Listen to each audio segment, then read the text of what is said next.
조갑제 TV 시청자 여러분 안녕하십니까? 2020년 5월 2일 오후 3시 21분입니다. 오늘 새벽에 조선중앙방송이 김정은이가 어제 노동절에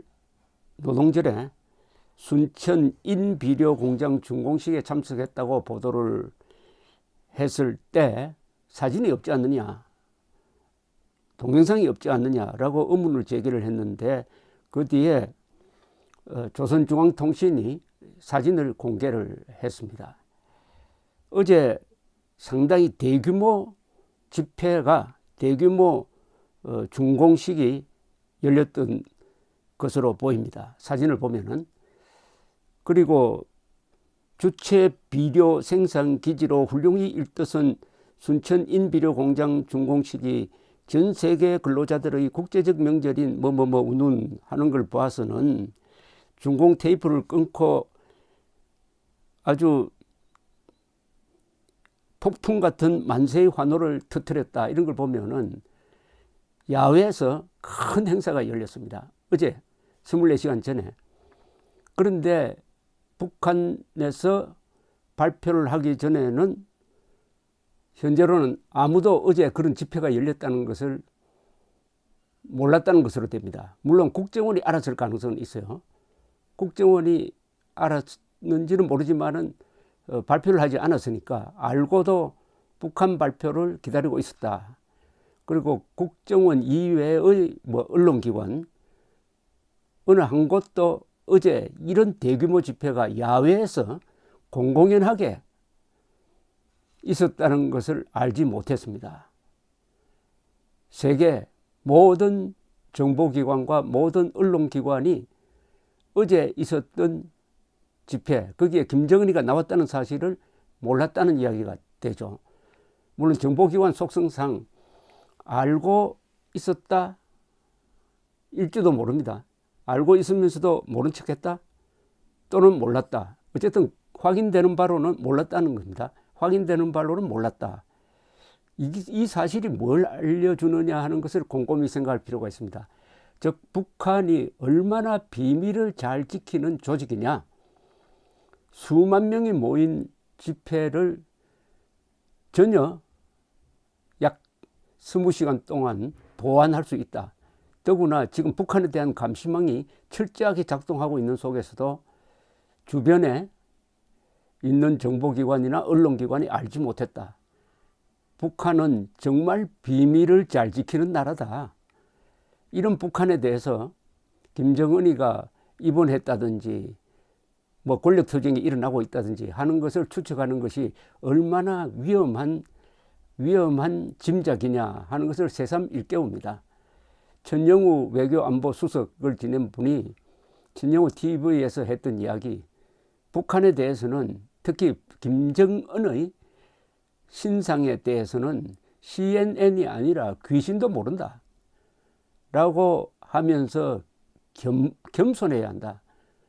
북한에 대해서 모른다는 것을 인정해야 된다. 모른다는 것을 아는 것은 그게 무식이 아닙니다. 모르면서 안다고 생각하는 게 무식입니다. 그러니까 북한에 대해서 그동안에 우리 언론 또는 자칭 전문가들이 나와서 이러쿵저러쿵 했던 이야기를 한 번 다시 리뷰할 필요가 있습니다. 물론 북한이 발표한 그 사진도 믿을 수가 없다. 동영상이 발표하면 그건 가짜다. 그걸 어떻게 확인할 수 있느냐. 직접 평양에 가서 김정은을 만나면 되느냐. 김정은을 만났는데 그게 가짜다 이러면 또 모르는 거죠. 이런 식으로 음모설을 계속 끌고 가는 사람한테는 이게 어떤 설득도 먹히지 않지만은, 그러나 건전한 상식을 가진 사람에게는 이제 김정은이 살아있다. 야외 활동을 할 정도로 건강하다. 그동안의 중퇴설은 사실 가능성이 낮았다. 이렇게 정리를 하면 될 것이라고 생각합니다. 자, 그 다음에 김정은이가 하나 성공한 것은 하나는 외부 세계와 외부 언론이 북한에 대해서 얼마나 엉터리 보도를 하느냐에 대해서 북한 주민들에게 역선전하는 데는 아주 절호의 자료를 하나 만들었습니다. 이 세계를 우롱했습니다. 세계를 우롱하면서 주목을 한껏 받았습니다. 그래서 오늘 세계 언론에 김정은이가 다시 나타났다 하는 기사가 주요 기사로 쫙 깔렸습니다. 선전선동에 성공한 거죠. 선전선동의 제일 중요한 것은 주목을 끄는 겁니다. 주목을 끌면은 거기서 힘이 생깁니다. 이게 선전선동의 중요한 동력입니다. 선전선동을 해서 주목을 딱 끌면은 유명인사가 돼요. 유명인사의 한마디 한마디는 정치적 영향력을 행사합니다. 그러면 주목을 딱 끌었습니다. 그 다음에 이 끈 주목, 인기죠. 이 뭐 좋은 의미든 나쁜 의미든 관심이니까 이런 인기 주목도를 가지고 이것을 정책화하는 거죠. 이 순간 그 다음 단계에 김정은이가 한 수를 딱 두고 나오면 또 언론이 주목하게 될 것입니다. 그게 뭐냐? 그게 뭐냐?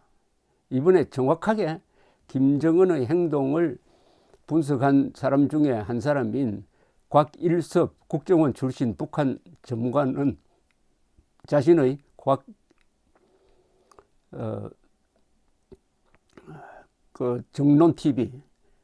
정론TV에서 이런 전망을 내어놓았습니다.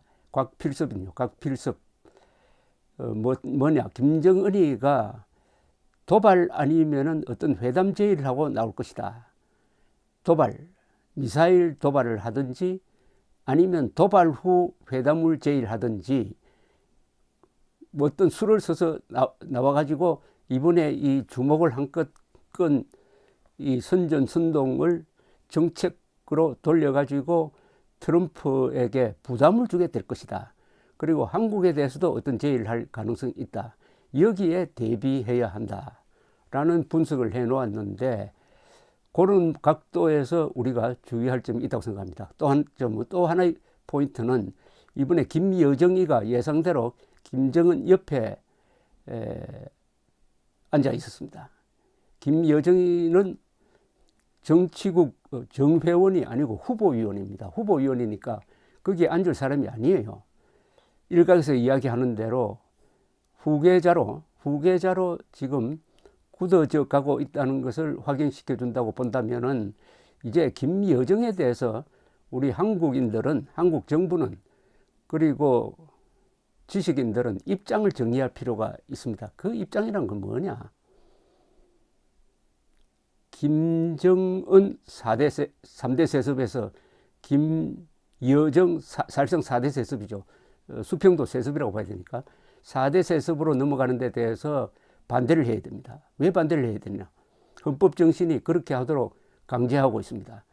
우리 헌법은 제1조에서 대한민국 민주공화국이라고 했습니다.